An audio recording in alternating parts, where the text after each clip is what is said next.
الحمدللہ رب العالمین، تمام تعریفیں اس اللہ کے لیے ہیں جو تمام جہانوں کا پالنے والا ہے، یہ بھی ترجمہ درست ہے، اور تمام جہان والوں کا پالنے والا ہے، یہ ترجمہ بھی عربی لنگوسٹک کے اعتبار سے درست ہے۔ تمام جہان سے مراد جیسے اب جتنی سپیشیز دنیا میں آباد ہیں وہ ہر ایک کا ایک اپنا جہان ہے، پرندے ہیں، پرندوں کا ایک اپنا جہان ہے، حیوانات ہیں، ان کا اپنا ایک جہان ہے،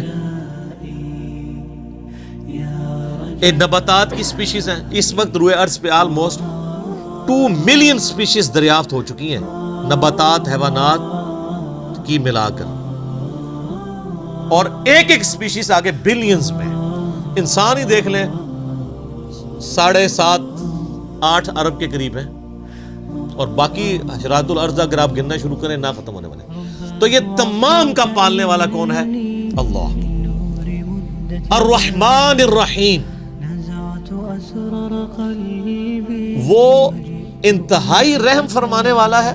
الرحمن کہتے ہیں جیسے اسی سے لفظ، یہ اسی یعنی آپ سمجھ لیں عربی لنگوسٹک کے اعتبار سے طوفان بھی عربی کا لفظ ہے نا، یعنی ٹھاٹھے مارتا ہوا سمندر ہے اس کی رحمت کا، اور سمندر تو کبھی کبھی جوش میں آتا ہے نا، اللہ کی رحمت وہ ہے کہ الرحیم مستقل رہتی ہی ٹھاٹھے مارتے ہوئے سمندر کی طرح، الرحمن الرحیم۔ حتیٰ کہ بخاری و مسلم میں حدیث ہے، نبی علیہ السلام نے فرمایا اللہ تعالیٰ نے مخلوقات کی پیدائش سے پہلے اپنے پاس اپنے عرش پہ یہ عبارت لکھ لی تھی کہ میری رحمت میرے غضب پہ بھاری رہے گی۔ قرآن میں بھی ہے وَكَتَبَ عَلَى نَفْسِهِ الرَّحْمَةِ، کہ یہ اللہ نے اپنے اوپر خود لازم کر لیا کہ میں ہر حال میں رحم ہی کروں گا۔ رحم والا جو اللہ تعالیٰ کا پہلو ہے یہ ڈومیننٹ۔ سورہ فاتحہ جو ہے وہ ذہن میں رکھیے گا قرآن کی ماں ہے، ام الکتاب ہے، فاتحہ ہے، قرآن کھولنے والی چیز ہے۔ تو اس میں جو جو چیز آ رہی ہے نا اس کی جڑ پڑ رہی ہے نا، وہ پورا قرآن اسی جڑ سے پھر اگنے والا وہ بڑا تناور درخت ہے۔ ہر چیز کی جڑ سورہ فاتحہ میں۔ مالک یوم الدین، وہ مالک ہے قیامت کے دن کا۔ دنیا میں تو کئی بادشاہ ہیں، اس کی اجازت سے، اس کی مرضی سے نہیں، اجازت سے۔ اجازت یہ ہے کہ کھلی چھٹی ہے، مرضی نہیں ہے کہ وہ غلط کام کرے، وہ بس اللہ نے 2 راہیں دکھا دی ہیں، انا ہدیناہ السبیل اما شاکرا و اما کفورا۔ ہدایت کا راستہ واضح کر دیا، چاہے تو شکر گزاری کی روش اختیار کرو، خواہ ناشکری کی۔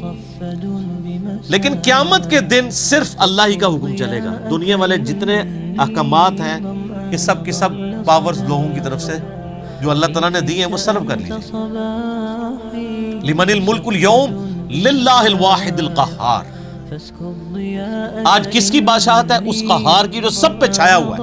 قہار کہتے ہیں سب پہ چھانے والا، تو قیامت کے دن کا مالک ہے۔ ایاک نعبد و ایاک نستعین، تعریف کرنے کے بعد اے اللہ ان ساری چیزوں کے ہوتے ہوئے حق تو یہ ہے کہ عبادت بھی تیری ہوگی، دعا بھی تجھ سے کی جائے گی۔ اے اللہ ہم صرف تیری ہی عبادت کرتے ہیں اور کرتے رہیں گے، تجھی سے مدد مانگتے ہیں اور تجھی سے مانگتے رہیں گے، کیونکہ یہ مضارع کا صیغہ ہے جو کنٹینیوشن ہے۔ پریزنٹ ٹینس اور فیوچر ٹینس عربی میں ایک ہی ہوتا ہے، ہمارے تو 3 ہوتے ہیں نا اردو میں اور انگلش میں، پاسٹ، پریزنٹ اور فیوچر۔ عربی میں فیوچر اور پریزنٹ کے لیے ایک ہی صیغہ استعمال ہوتا ہے، وہ یہاں پہ استعمال ہے، ایاک نعبد و ایاک نستعین۔ اگر اس کو دعائیہ بنائیں گے جس طرح کہ اعلیٰ حضرت نے ترجمہ کیا ہے، حمزہ بریلوی صاحب نے، انہوں نے بہت زبردست ترجمہ کیا۔ انہوں نے کہا اے اللہ ہم صرف تیری ہی عبادت کریں اور صرف تجھی سے مدد چاہیں۔ یہ لانا بات ہے کہ وہ خود اور ان کے ماننے والے غیر اللہ سے بھی مانگتے رہے ہیں۔ ترجمہ ٹھیک کیا ہے، اس لیے میں کہتا ہوں قرآن میں کوئی چیز نہیں داخل ہو سکتی، قرآن کا ترجمہ فٹ ہے، آپ کسی کا اٹھا کے دیکھ لیں، ترجمہ سب نے ٹھیک کیا ہوا۔ اچھا عبادت میں تو دعا بھی شامل ہے، جامعہ ترمذی میں حدیث ہے، سنن نسائی میں حدیث ہے، ابن ماجہ میں الدعاء هو العبادہ، دعا عبادت ہے۔ تو جب دعا عبادت ہے تو ایاک نعبد میں دعا شامل تھی، یہ پھر ایاک نستعین کیوں آیا؟ اس لیے کہ سب سے سینسٹیو ایشو ہی دعا کا ہے۔ غیر اللہ کو مدد کے لیے پکارنے کا، تو اللہ تعالیٰ نے اس کو اسپیسیفکلی بیان کیا، اس کے باوجود امت کی اکثریت غیر اللہ سے مدد مانگ رہی ہے۔ ایک تو ہے ظاہری اسباب، وہ تو آپ مانگیں، تو قرآن میں حکم ہے وَتَعَاوَنُوا عَلَى الْبِرِّ وَالتَّقْوَى وَلَا تَعَاوَنُوا عَلَى الْإِثْمِ وَالْعُدْوَانِ، یہ تو بالکل ٹھیک ہے۔ وہ کہتے ہیں حضرت عیسیٰ علیہ السلام نے کہا تھا من انصاری اللہ، کون ہے جو اللہ کے لیے میرا مشکل کشا بنے؟ وہ تو ظاہری اسباب میں، ہمارے نبی علیہ السلام کے بھی صحابہ آپ کے جو ساتھی تھے وہ آپ کے اسباب میں آپ کے مشکل کشا تھے، لیکن وہ والا مشکل کشا نہیں کہ جو آپ وہ سمجھ رہے ہیں، ورنہ اگر نبی کا مشکل کشا صحابہ اکرام تھے تو پھر تو ان کا مرتبہ اوپر ہو گیا۔ تو وہ صرف صحابہ مشکل کشا نہیں تھے، وہ یہودی جس نے نبی علیہ السلام کی زیرہ گروی رکھ کے آپ کو کچھ دیا تھا وہ بھی مشکل کشا ہے، اور سب سے بڑا مشکل کشا سورج ہے۔ سورج اگر ختم ہو جائے تو زمین پہ نہ نباتات اپنا اگ سکتی ہیں، نہ حیوانات ان نباتات کو کھائیں گے، سب کچھ ختم ہو جائے گا۔ دنیا میں ہواؤں کا چلنا، موسموں کا بدلنا، یہ سب کچھ سورج کی وجہ سے ہے۔ تو کوئی کہتا ہے المدد یا سورج، کسی کے ذہن میں یہ وہم بھی آتا ہے کہ سورج مشکل کشا ہے، حالانکہ آپ کے بزرگ تو کچھ بھی نہیں کر سکتے جو کچھ سورج کر رہا ہے، اور سورج کو موت بھی نہیں ہے، یہ آپ کے بابے مر چکے ہیں۔ تو کہیں نا المدد یا سورج، کہیں کہ نہیں جی سورج کا کیا کمال ہے، وہ تو اللہ نے اس کی ڈیوٹی لگائی ہوئی ہے، تو ہم اس کو کیوں پکارے، ہم اللہ کو کیوں نہ پکارے؟ تو بابوں کی بھی اگر ڈیوٹی لگی ہوئی ہے تو بابوں کو نہ پکارو، ویسے ڈیوٹی کو نہیں لگی ہوئی، اگر لگی بھی ہو for the sake of argument, تمہاری جعلی جو دلائل ہیں اس پہ ایگری کرتے ہوئے، پھر بھی ان کو نہیں آپ پکارو، شرک ہو جائے گا اور ناقابل معافی جرم ہو۔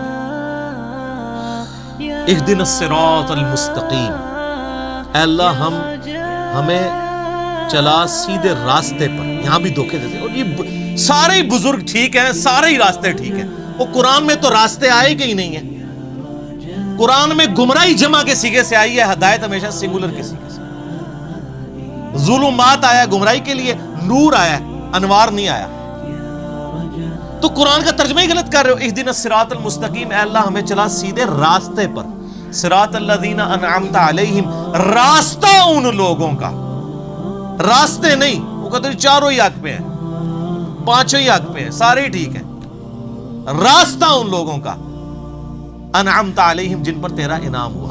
اور یہ آیت پڑھ کے اپنے بابوں کے نام لینے شروع کر دیتے ہیں، یہ بابے تو جمع بھی نہیں سن اس ٹائم جدو آیت نازل ہوئی ہے، اور پھر یہ بابے بھی مختلف ہیں، بریلویوں کے انعمت علیہم جو ہیں وہ مغضوبی علیہم ہیں دیوبندیوں کے، اور دیوبندیوں کے انعمت علیہم جو ہیں بریلویوں کے مغضوبی علیہم ہیں، اور وہ ضالین بھی ہیں، تو بابوں کی کون سی آپ ہمیں ڈوز لگا رہے ہیں؟ کوئی بابے کا امن نہیں ہے۔ انعمت علیہم کون ہے؟ وہ سر سورہ النساء کی آیت نمبر 69 میں ہے، من النبیین والصدیقین والشہداء والصالحین، نبی ہیں، صدیقین ہیں، شہداء ہیں، صالحین ہیں، لیکن صالحین کون؟ ڈیفینیٹ تو صرف صحابہ اور اہل بیت ہے، اس کے بعد صرف ہماری اسیسمنٹس، اللہ کو پتہ ہے کیونکہ وہی کا معاملہ۔ تو راستہ، اور وہ راستہ کس کا؟ اچھا راستہ اللہ کی طرف سے کسے عطا ہوتا ہے؟ بابے کو یا پیغمبر کو؟ اللہ کے کھاتے میں تو بابا کوئی ہوتا ہی نہیں ہے، پیغمبر ہی ہوتے ہیں، باقی سب فالوور ہوتے ہیں، لیڈر ایک، یہاں تو ان کو انہوں نے لیڈر بنا دیا ہوا نا، یہ فالوور تھے۔ اور وہ سر مسند احمد میں صحیح سند سے حدیث ہے، مشکات کی آپ کو پہلی جلد میں ملے گی، نبی علیہ السلام نے زمین پہ ایک لکیر کھینچی، ارد گرد ٹیڑھی لکیریں کھینچی، اور آپ نے وہ سیدھی لکیر پر انگلی رکھ کے سورہ الانعام کی آیت پڑھی، وَأَنَّ هَذَا صِرَاطِي مُسْتَقِيمًا، اور یہ کہ یہ ہے سیدھا راستہ جو میرا ہے، جو بالکل سیدھا ہے، مستقیم ہے، اسی کی پیروی کرو، ادھر ادھر کے راستوں کی پیروی مت کرنا، وہ تمہیں بہکا دیں گے، یہ ہے وہ چیز جس کی اللہ تمہیں وصیت کرتا ہے۔ یہ آیت آپ علیہ السلام نے پڑھی اور اپنے راستے کو کہا یہ سیدھا راستہ ہے، سیدھا راستہ نبی علیہ السلام کا ہے، انعام یافتہ لوگوں کا راستہ نہیں ہے سیدھا، وہ تو بیچارے خود راستے پہ چل رہے ہیں، یہ کہتے ہیں ان کے پیچھے چلے، نہیں نہیں نہیں نہیں، ان کے پیچھے نہیں، اس راستے پہ چلنا ہے جس راستے پہ وہ چل رہے ہیں، ان کے پیچھے نہیں چلنا، نبی علیہ السلام کے پیچھے چلنا ہے، کیونکہ وہ تو پھر آپ خود ہی میں سناتے ہیں، شیخ عبد القادر جیلانی کے پاس شیطان آیا، اس نے کہا عبد القادر تیری ساری نمازیں معاف ہیں جی، تو کہنا جی عبد القادر جیلانی نے لا حول ولا قوت الا باللہ پڑھا اور کہا تو شیطان ہے، تو اس نے جاتے جاتے پھر وار کیا، اس نے کہا تجھے تیرے علم نے بچا لیا، تو کہا نہیں مجھے اللہ کے فضل نے بچایا. تو کہتے ہیں وہ ایک نورانی شکل میں آیا تھا تو وہ کہنے لگا میں تیرا رب ہوں. اور پھر اس نے کہا کہ تیرے اس مقام پہ پہنچے ہوئے 70 غوث میں نے ورگلا دیے. تو ہم کہتے ہیں غوث تو آپ کہتے ہیں سب سے بڑا اونچا مرتبہ ہوتا ہے، وہ 70 غوث جس شیطان نے ورگلا دیے اس کو کیوں نہیں پیر مانتے؟ اور وہ جو 70 غوثوں کے ماننے والے لاکھوں مرید تھے وہ تو کہہ رہے تھے ہمارے بزرگوں میں بخشوائیں گے، وہ بزرگ تو خود اللہ کے فضل سے دوزخ پہنچے ہوئے ہیں، وہ شیطان نے ورگلا دیا. تو تسی کتنے جاؤ گے؟ تو سر پیروں نو پھڑو جنہوں اللہ نے تہاڈا پیر بنایا. ما ضل صاحبکم وما غوا، تمہارے نبی نہ کبھی بہکے ہیں نہ کبھی بے راہ چلے ہیں، اس کو پیر مانو. سناتے خود ہیں اور انجینئرنگ پھر جب ہم کرتے ہیں ان کو سمجھ آتی ہے ہمارے ساتھ ہو کیا گیا. اس کو اللہ غوثوں کا تو اعتبار ہی کوئی نہیں، 70 غوث جو رگڑے گئے نے تو باقی کا کیا اعتبار ہے؟ تو نبی علیہ السلام کو اپنا امام مانے. صراط الذین انعمت علیہم غیر المغضوب علیہم ولا الضالین آمین.